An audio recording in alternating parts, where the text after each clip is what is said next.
സച്ചി രേവു എപ്പിസോഡിലോട്ട് സ്വാഗതം. ശ്രുതിയെ കാണാനായി ആദിയും അച്ചമ്മയും കൂടെ ശ്രുതിയുടെ ഷോപ്പിലോട്ട് വന്നിരിക്കുകയാണ്.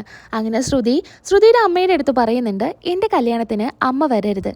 ഈ ഒരു കത്ത് തന്നു എന്ന് കരുതി അമ്മേനെ ഞാൻ കല്യാണത്തിന് ക്ഷണിച്ചു എന്നും കരുതരുത്.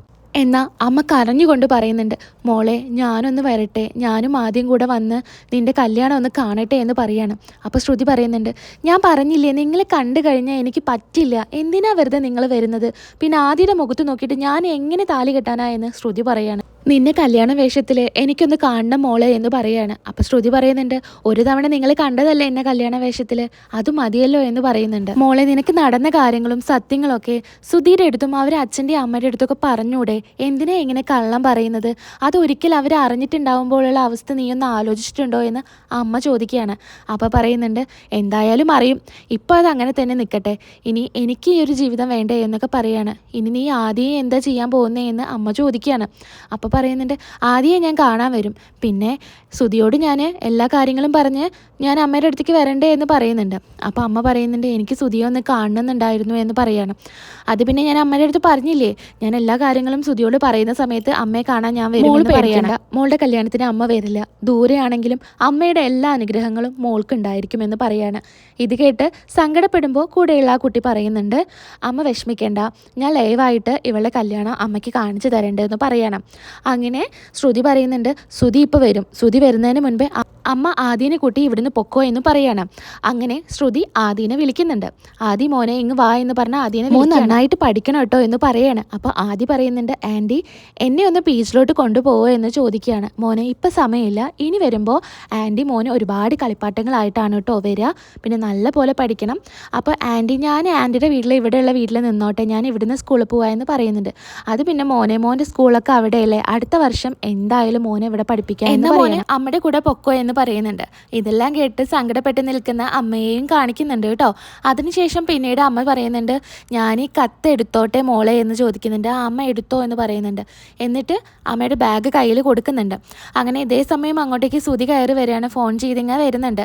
അങ്ങനെ അവിടുത്തെ കുട്ടിയോട് ചോദിക്കുന്നുണ്ട്, ശ്രുതി എവിടെ എന്ന് ചോദിക്കുന്നുണ്ട്. ശ്രുതിക്ക് ഉള്ളിൽ കസ്റ്റമർ ഉണ്ട്, കുറച്ച് നേരം എടുക്കുമെന്ന് പറയാണ്. എനിക്ക് കുറച്ച് കാര്യങ്ങൾ പറയാനായിരുന്നു, ഞാൻ കണ്ടിട്ടേ പോകണുള്ളൂ എന്ന് ശ്രുതി പറയാണ്. ആദ്യയെയും അമ്മയെയും കാണും എന്നുള്ള പേടിയിൽ ഇങ്ങനെ നിൽക്കുന്നുണ്ട്. അതിനുശേഷം ശ്രുതിക്കൊരു കോള് വരികയാണ്. ഇതേ സമയത്ത് ആ സൈഡിലൂടെ ആദ്യയും അമ്മയും പോവാണ്. അങ്ങനെ ഭാഗ്യത്തിന് ശ്രുതി അമ്മേനെയും ആദ്യനെയും കണ്ടില്ല. പിന്നീട് കാണിക്കുന്നത് അമ്പലത്തിൽ നിന്ന് തൊഴുതിറങ്ങുന്ന സച്ചിയെയും രേവതിയെയും അച്ചമ്മയെയും പാർവതി അമ്മയുമാണ്. സച്ചി പറയുന്നുണ്ട്, എല്ലാ ദിവസവും ഇതേപോലെ അമ്പലത്തിലോട്ട് കയറി ഇറങ്ങാൻ തന്നെ സമയമുള്ളൂ, ഇനി എന്നെ വല്ല സന്യാസി ആക്കുമായിരുന്നു ഇതിലും നല്ലത്, എന്നാൽ വല്ല കാശിയോ രാമേശ്വരത്തോ പോയി അവിടെ ഇരിക്കാമായിരുന്നു എന്ന് സച്ചി പറയാണ്. അപ്പോൾ പാർവതിയമ്മ പറയുന്നുണ്ട്, ഇതിലും നല്ലത് സന്യാസി ആവുന്നത് തന്നെയല്ലേ, ഇപ്പോഴും സന്യാസി തന്നെയല്ലേ എന്ന് പറയാണ്. അത് പിന്നെ സച്ചി, രേവതിക്ക് ഇപ്പം നല്ല സമയമല്ല, അതല്ലേ വണ്ടി തട്ടവും അതുപോലെ വെള്ളത്തിൽ വീഴുകയൊക്കെ ചെയ്തത്, അപ്പോൾ അവൾക്ക് വേണ്ടിയിട്ട് കുറച്ച് പൂജകളും കാര്യങ്ങളൊക്കെ ചെയ്യാനുണ്ടെന്ന് പറയണം. അപ്പോൾ സച്ചി പറയുന്നുണ്ട്, പിന്നെ അവൾക്ക് 2 മത്ത കണ്ണുണ്ട്, ആ കണ്ണ് വെച്ച് നേരം പോലെ നോക്കി നടക്കാഞ്ഞിട്ടാണെന്ന് സച്ചി പറയാണ്. നീ ഒന്നും മിണ്ടാതിരിക്കടാ, നിങ്ങൾ പോയിട്ട് അമ്പലമൊക്കെ ഒന്ന് ചുറ്റി കണ്ടേ എന്ന് പറയുന്നുണ്ട്. ഞങ്ങളിപ്പോൾ വരാം എന്ന് പറയാണ് അച്ചമ്മ. അപ്പോൾ സച്ചി പറയുന്നുണ്ട്, ഞാൻ ചെറുപ്പം തൊട്ടേ കാണാൻ തുടങ്ങിയ അമ്പലമാണ്, ഇനി ഇവിടെ എന്താ എനിക്ക് കാണാനുള്ളത്, പുതിയ പുതിയ കാര്യങ്ങളൊക്കെ ഉണ്ട്, നീ പോയിട്ടൊന്ന് കണ്ടിട്ട് വാ എന്ന് പറഞ്ഞ് രേവതിയെ കൂടെ പറഞ്ഞയക്കുകയാണ്. അങ്ങനെ അച്ചമ്മയും പാർവതിയമ്മയും പോകുന്നത് ഒരു ജോത്സ്യനെ കാണാനാണ്. ജോത്സ്യൻ്റെ അടുത്ത് പറയുന്നുണ്ട്, ഞാൻ നല്ലൊരു മുഹൂർത്തം നോക്കാൻ വേണ്ടി വന്നു. സച്ചിയുടെ കല്യാണം കഴിഞ്ഞത് അറിഞ്ഞല്ലോ അല്ലേ, അവർക്കിടയിൽ ഇതുവരെ ഒരു ശുഭകാര്യം നടന്നിട്ടില്ല, അതുകൊണ്ട് തന്നെ അതിനൊരു നല്ലൊരു മുഹൂർത്തം നോക്കാൻ വേണ്ടി വന്നതാണെന്ന് അച്ചമ്മ പറയാണ്. കലാവതി അമ്മ അവരെ തമ്മിൽ ഒന്നിപ്പിക്കാൻ പോവുകയാണോ എന്ന് ജോത്സ്യൻ ചോദിക്കുന്നുണ്ട്. അതെ, അപ്പോൾ നല്ലൊരു മുഹൂർത്തത്തിന് വേണ്ടി വന്നതാണെന്ന് പറയാണ്. ഇന്നത്തെ കാലത്ത് അങ്ങനെ ഒരു മുഹൂർത്തമൊക്കെ ഉണ്ടോ എന്ന് ജോത്സ്യൻ ചോദിക്കുന്നുണ്ട്. അത് പിന്നെ പാർവതിയമ്മ പറയുന്നുണ്ട്, ഞങ്ങളൊക്കെ പഴയ ആൾക്കാരല്ലേ, ഞങ്ങൾക്ക് അതിലൊക്കെ നല്ല വിശ്വാസമാണെന്ന് പറയാണ്. എന്തായാലും ജോത്സ്യൻ നല്ലൊരു മുഹൂർത്തം നോക്കിയിട്ട് പറഞ്ഞു തരൂ എന്ന് പറയണം. അങ്ങനെ നോക്കി പറയുന്നുണ്ട്, ഇന്ന് നല്ല ദിവസമാണെന്ന് പറയുന്നുണ്ട്. അപ്പോൾ പാർവതിയമ്മ ചോദിക്കുന്നുണ്ട്, ഇന്നെന്താ പാറു ഇന്ന് പറ്റില്ലേ എന്ന് അച്ചമ്മ ചോദിക്കുകയാണ്. ഒന്നുമില്ല എന്ന് പാർവതിയമ്മ പറയുന്നുണ്ട്. അതിനുശേഷം അച്ചമ്മ ജോത്സ്യൻ്റെ അടുത്ത് പറയുന്നുണ്ട്, നല്ലൊരു സമയം കൂടെ ഒന്ന് കുറിച്ച് തരുമോ എന്ന് പറയുന്നുണ്ട്. അപ്പോൾ നമ്മുടെ ജ്യോത്സ്യൻ നോക്കിയിട്ട് പറയുന്നുണ്ട് ഇന്ന് രാത്രി 9-നും 11-നും ഇടയ്ക്ക് നല്ല ശുഭമുഹൂർത്തമാണെന്ന് പറയുന്നുണ്ട്. അത് കഴിഞ്ഞാണെങ്കിൽ രണ്ടുപേരും തമ്മിൽ കലഹം ഒഴിഞ്ഞിട്ടുള്ള സമയം കാണില്ല എന്ന് പറയാണ്. ഇതിൻ്റെ ഇടയിലാണെങ്കിൽ ശുഭമാണെന്ന് പറയാണ്. അപ്പം അച്ചമ്മ പറയുന്നുണ്ട് എങ്ങനെയാണെങ്കിലും അതിൻ്റെ ഇടയിൽ തന്നെ നടക്കുമെന്ന് അച്ചമ്മ ഉറപ്പ് കൊടുക്കുകയാണ്.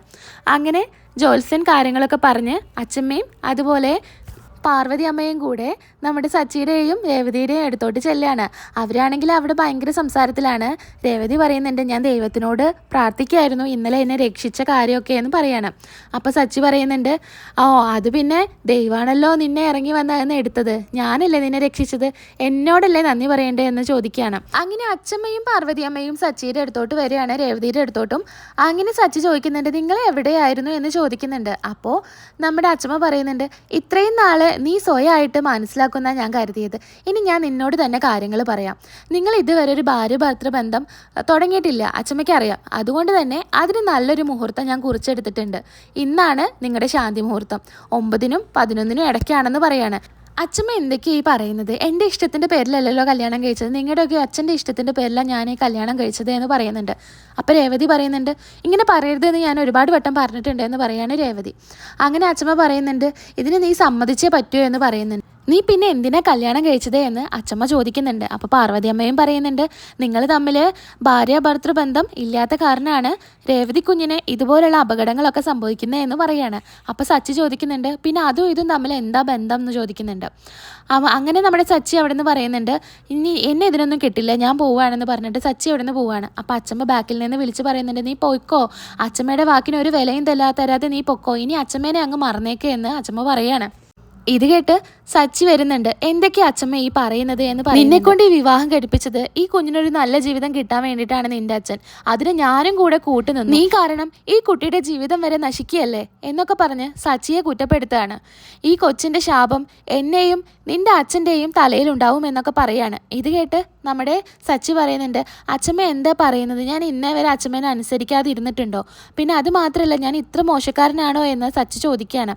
അതെ നീ ഇപ്പോൾ മോശക്കാരനാണ്, ഇതുവരെ അങ്ങനെ ആയിരുന്നില്ല, ഇപ്പം ഞാൻ പറയുന്നത് നീ നിന്റെ ഇഷ്ടം പോലെ പൊക്കോ എന്ന് പറയുന്നുണ്ട്. അങ്ങനെ സച്ചി സമ്മതിക്കുകയാണ്. എന്തായാലും അച്ചമ്മ തീരുമാനിച്ചതല്ലേ, ഞാനതൊന്നും മാറുന്നില്ല, ആ ഒരു തീരുമാനം നടക്കട്ടെ എന്ന് സച്ചി പറയാണ്. അങ്ങനെ വളരെ സന്തോഷത്തോടു കൂടി നിൽക്കുന്ന നമ്മുടെ രേവതിയെയും അച്ചമ്മയെയും പാർവതിയമ്മയെയാണ് പിന്നീട് കാണിക്കുന്നത്. അങ്ങനെ സച്ചി ചെറുതായി ഒന്ന് ചിരിച്ച് രേവതിയുടെ മുഖത്തോട്ട് നോക്കുന്നുണ്ട് കേട്ടോ. അങ്ങനെ അച്ചമ്മ പറയുന്നുണ്ട് പാർവതിയോട് പാർവതി വാ നമുക്ക് എല്ലാം ഒരുക്കണം, കാര്യങ്ങളൊക്കെ ഇപ്പം തന്നെ നോക്കണം എന്ന് പറഞ്ഞ് അവരവിടെ നിന്ന് പോവാണ്. അങ്ങനെ പിന്നീട് കാണിക്കുന്നത് നമ്മുടെ രേവതി ഇങ്ങനെ സന്തോഷത്തോടു കൂടി നമ്മുടെ സച്ചിയുടെ മുഖത്തോട്ട് ഇങ്ങനെ നോക്കുന്നതാണ്. സച്ചിക്കും ചെറിയൊരു പുഞ്ചിരിയൊക്കെ ഉണ്ട്. അപ്പോൾ ഇനി തുടർന്നുള്ള എപ്പിസോഡിൽ നമുക്ക് എന്തായാലും ബാക്കിയുള്ള കാര്യങ്ങളൊക്കെ അറിയാം.